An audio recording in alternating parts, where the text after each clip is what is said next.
नमस्कार, मैं हूं आशुतोष और आप देख रहे हैं सत्य हिंदी। सत्य हिंदी के विशेष कार्यक्रम श्रवणगढ़ की खरी खरी में आपका स्वागत है। यह हमारा वो कार्यक्रम है जिसमें देश के जाने माने पत्रकार संपादक श्रवणगढ़ जी अपनी तीखी टिप्पणी करते हैं मौजूदा राजनीतिक माहौल पर। और उनकी तीखी टिप्पणियों से ना तो सत्ता पक्ष बचता है, ना विपक्ष, और दोनों ही तिलमिला के रह जाते हैं। आज फिर मुखातिब होंगे श्रवण जी से और जानेंगे शंकराचार्य के मसले पर उनकी राय क्या है। लेकिन उसके पहले एक छोटी सी अपील। सत्य हिंदी हमारे दर्शकों के वजह से चलता है। हम किसी से विज्ञापन नहीं लेते, किसी से स्पॉन्सरशिप नहीं लेते हैं। इसलिए हम चाहेंगे कि सत्य हिंदी की मेंबरशिप स्कीम से आप जुड़े, सत्य हिंदी के सदस्य बने और हमारी मदद करें। और अब आज की बातचीत शुरू करते हैं।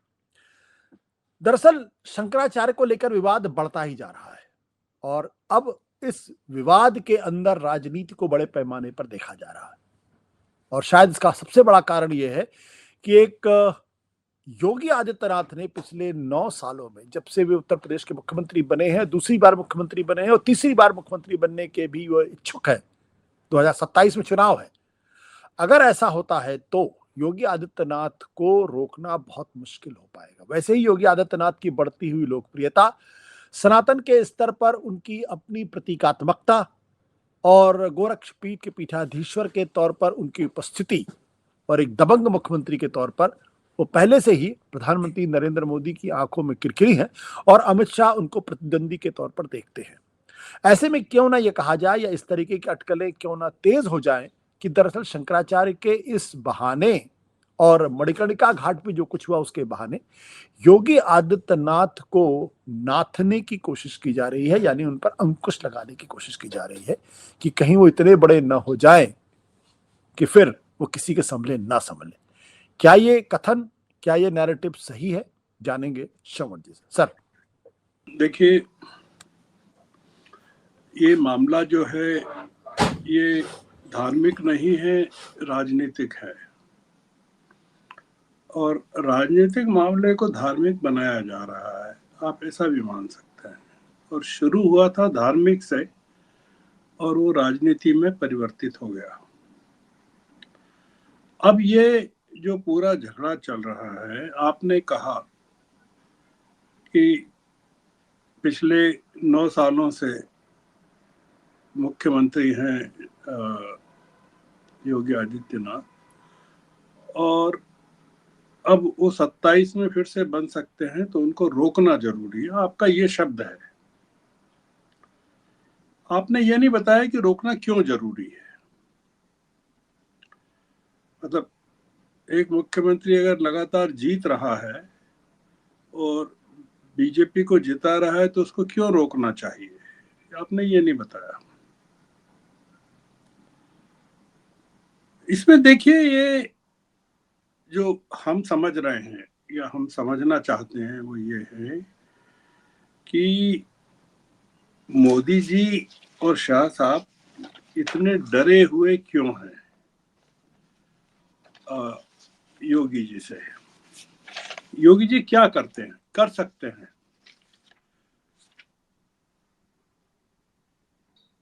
दो 2024 के चुनाव में इसमें हमको जाना पड़ेगा, लोकसभा चुनाव में।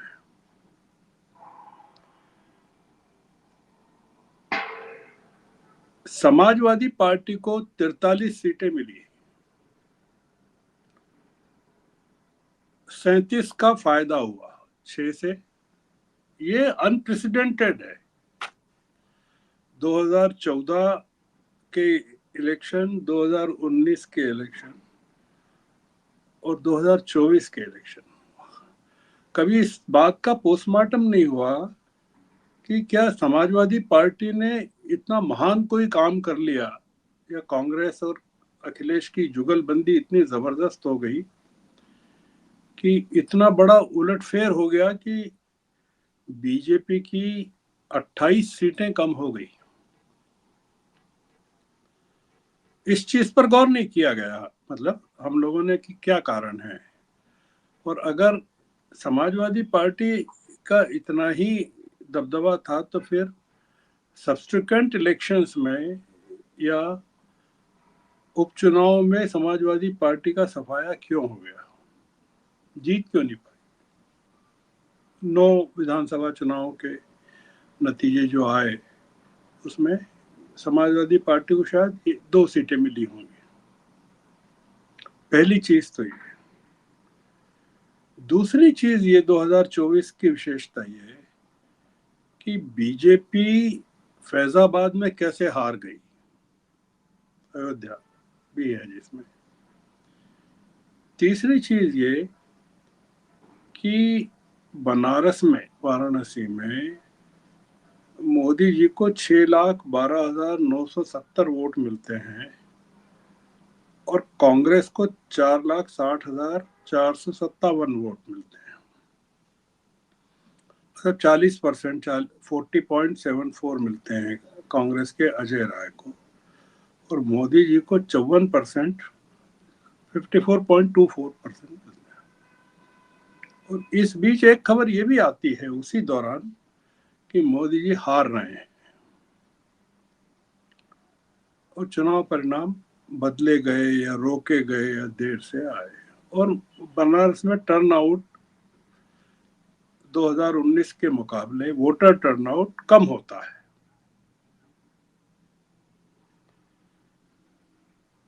इसके पीछे जो कई चर्चाएं चली, उसमें एक चर्चा ये थी, अनकन्फर्म्ड कह रहा हूं मैं, कि योगी जी नहीं चाहते थे कि उत्तर प्रदेश से मोदी जी जीतें,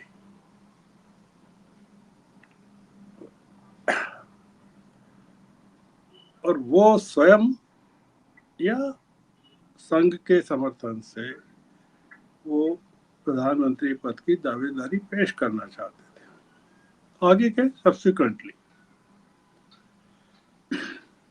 पर शिवराज सिंह ने 29 सीटें दिलवा दी, 29 में से 29 सीटें मध्य प्रदेश में मिल गई, और छत्तीसगढ़ में भी 11 में से 10 मिल गई शायद। मध्य प्रदेश छत्तीसगढ़ को अलग करके नहीं देखते हैं, पर 40 सीटें ही मानते हैं क्योंकि वो इमोशनली कनेक्टेड है। एनडीए सरकार को या मोदी जी को शिवराज सिंह ने बचाया, इस उम्मीद में बचाया कि 2025 में जब चुनाव होंगे, 2023 में जब चुनाव होंगे, या उसके बाद उनको मुख्यमंत्री बनाया जाएगा या मध्य प्रदेश में रहने दिया जाएगा, वगैरह वगैरह वगैरह। पर वो हुआ नहीं, उनको हटा दिया गया। ये 23 की बात है। और उसके बाद, चुनाव के बाद उनको हटा दिया गया, शिवराज सिंह को मुख्यमंत्री नहीं बनाया गया।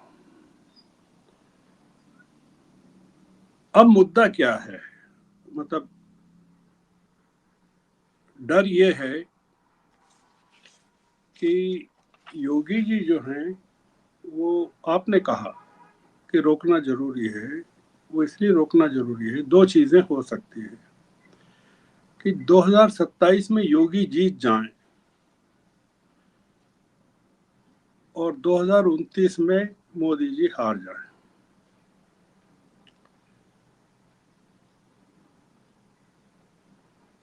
या योगी जी को हटा दिया जाए अभी किसी भी तरह से, और उनकी जगह मान लीजिए केशव प्रसाद मौर्य को बिठा दिया जाए, तो किसी और को बिठा दिया जाए। क्योंकि अभी केशव प्रसाद मौर्य ने जो बयान दिया शंकराचार्य के को लेकर, जो उन्होंने उनसे प्रार्थना की कि आप स्नान कीजिए और क्षमा कर दीजिए वगैरह, ये होता नहीं है कि चीफ मिनिस्टर का प्रशासन या माघ मेला समिति इस तरह से कर रही हो, डिप्टी चीफ मिनिस्टर इस तरह से कर रहा हो, रिक्वेस्ट कर रहा हो। ये खेल जो है आशुतोष जी, ये शंकराचार्य के अपमान का नहीं है, ये एक भय है कि इस बार चुनाव हुए लोकसभा में तो मोदी जी को हराने में न सिर्फ उत्तर प्रदेश काम करेगा, वो बीजेपी के वो तमाम नेता काम करेंगे जिनको मोदी जी ने नाराज किया हुआ है, क्योंकि इस बार लोकसभा के चुनाव में, अगले लोकसभा के चुनाव में शिवराज सिंह नहीं जितवाएंगे, मोहन यादव को जितवाना पड़ेगा।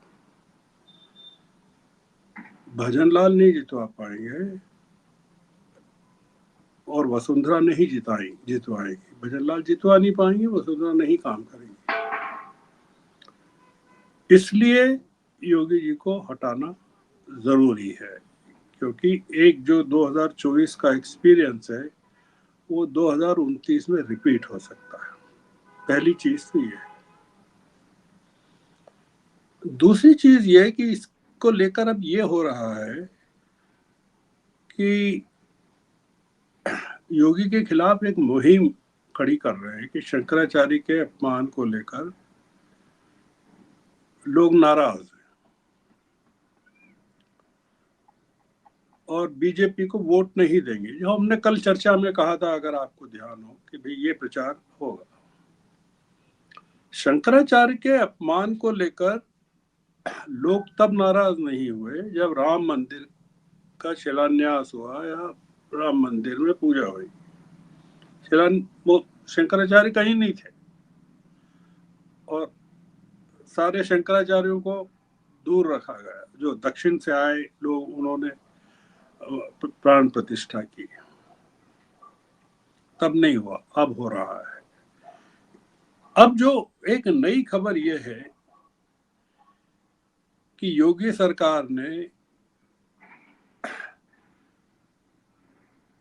जो कथित तौर पर अभिमुक्तेश्वरानंद जी के खिलाफ जो आतंक बरपाया है या बरसाया है, उसके कारण अब चारों शंकराचार्य एक मंच पर आएंगे, क्या आ गए, और गोरक्षा के मुद्दे पर मिलकर सरकार से लड़ेंगे। अब पूछने की बात यह है कि लड़ाई योगी सरकार से है, योगी से है। शंकराचार्य लड़ेंगे मोदी सरकार से दिल्ली में, और मुद्दा क्या होगा? अभिमुक्तेश्वरानंद जी का अपमान नहीं होगा, गोरक्षा होगा। अब मैं आपको थोड़ा सा पीछे ले जाता हूं।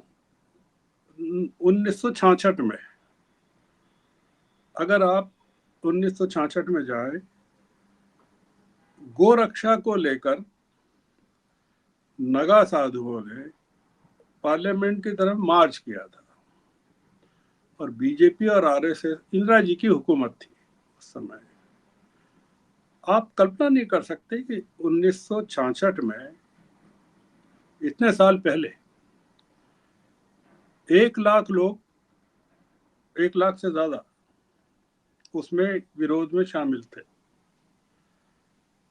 और आरएसएस की और जनसंघ का समर्थन था उस पूरे के पूरे गोरक्षा आंदोलन को। इंदिरा जी के खिलाफ था वो।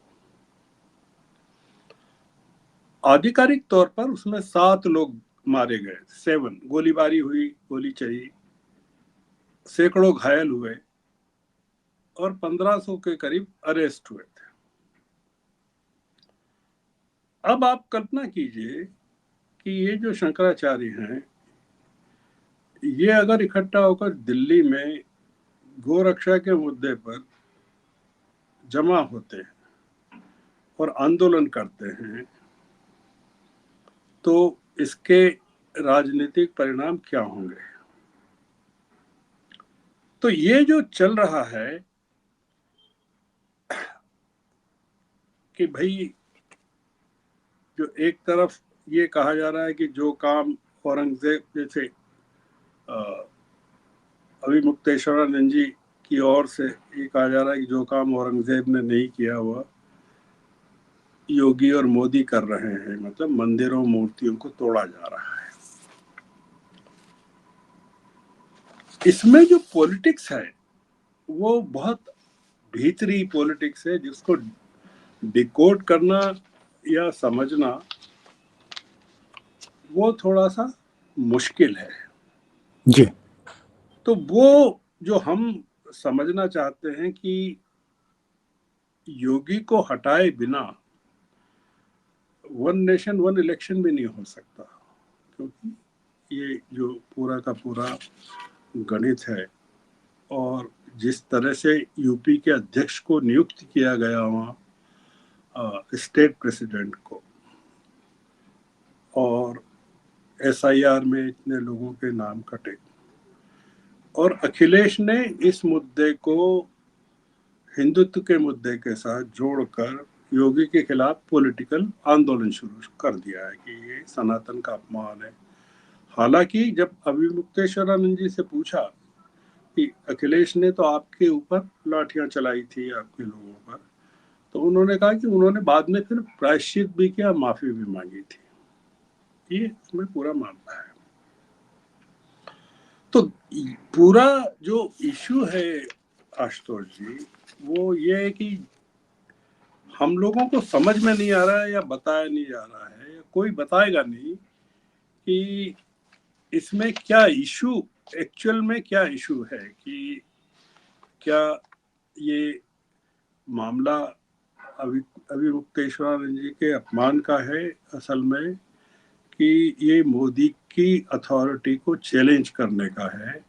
और इस चैलेंज में वो जितने डिसगंटल्ड बीजेपी के लीडर्स हैं, जो मार्जिनलाइज्ड हैं, वो इस समय एक अपॉर्चुनिटी को या एक अवसर को या एक संकेत को ढूंढ रहे हैं कि इसमें मैंने नाम लिया, शिवराज भी है, गडकरी भी हैं, वसुंधरा भी हैं, रमन सिंह भी हैं, प्रधान भी हैं, बहुत सारे लोग हैं।